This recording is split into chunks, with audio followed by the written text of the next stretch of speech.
যে সকল ডিরেক্টররা মেগাস্টার শাকিব খানকে নিয়ে কাজ করছেন, আমার মনে হয় ডিরেক্টর অনন্য মামুনের কাছ থেকে শেখা উচিত কিভাবে নিজের সিনেমাকে আলোচনায় রাখতে হয়। সিনেমাটা হবে কি হবে না আমরা কেউ জানি না। আদতেও মেগাস্টার শাকিব খান ইয়েস করেছেন কিনা প্রজেক্টটাতে তাও আমরা জানি না। কিন্তু ডিরেক্টর অনন্য মামুন তার নিজের সিনেমার প্রমোশনে একেবারে অনড় এবং অটল, আমরা এটা বলতে পারি।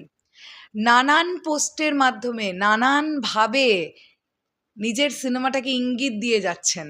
এটা কোন সিনেমা? তবে কি এটা শের, যে সিনেমাটাতে আমরা মেগাস্টার শাকিব খানকে নায়ক হিসেবে পাবো এবং আবারও কলকাতার এসকে মুভিজ এই সিনেমাটাকে প্রডিউস করতে চলেছে? গতকাল ডিরেক্টর অনন্য মামুনের একটি পোস্ট এবং আজ থেকে 2 দিন আগের একটি পোস্ট যদি আমরা মেলাই, তাহলে ইঙ্গিত কিন্তু দিচ্ছে মেগাস্টার শাকিব খানই হতে চলেছেন এই সিনেমাটির নায়ক।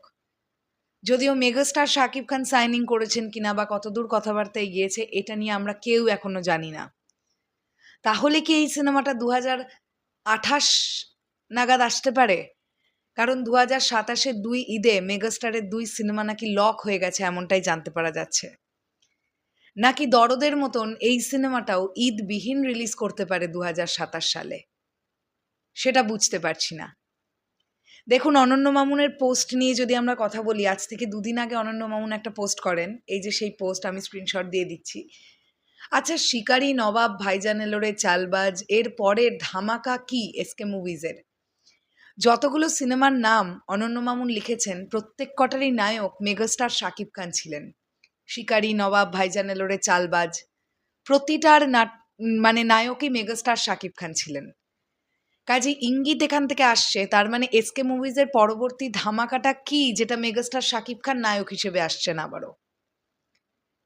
গতকালের একটি পোস্ট যেখানে দেখতে পাওয়া যাচ্ছে এসকে মুভিজের কর্ণধার অশোক ধানুকা, তার জন্মদিন, এবং সেখানে কেক কাটিংয়ের একটি পর্ব চলছে।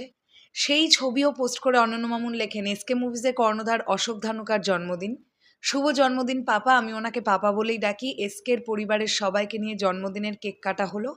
প্রি প্রোডাকশনের কাজ এগিয়ে চলছে পুরোদমে।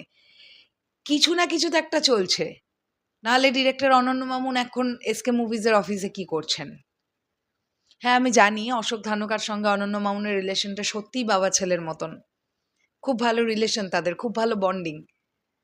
শুধুমাত্রই জন্মদিনের কেক কাটিংয়ের জন্যই কি বাংলাদেশ থেকে ডিরেক্টর অনন্য মামুন কলকাতার এসকে মুভিজের অফিসে? নাকি সত্যি কোনো প্রজেক্টের প্রি প্রোডাকশনের কাজ চলছে? তো যাই হোক, সেটা তো সময় বলে দেবে এক্স্যাক্টলি কি হচ্ছে বা কি না হচ্ছে।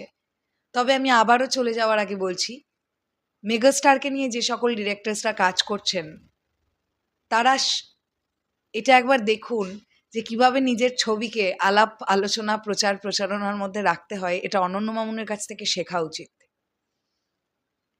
যাই হোক, আমি শেষ করলাম ভিডিওটা। দেখা যাক কি হয় কি না হয়, সেটা সময় বলবে। টাটা।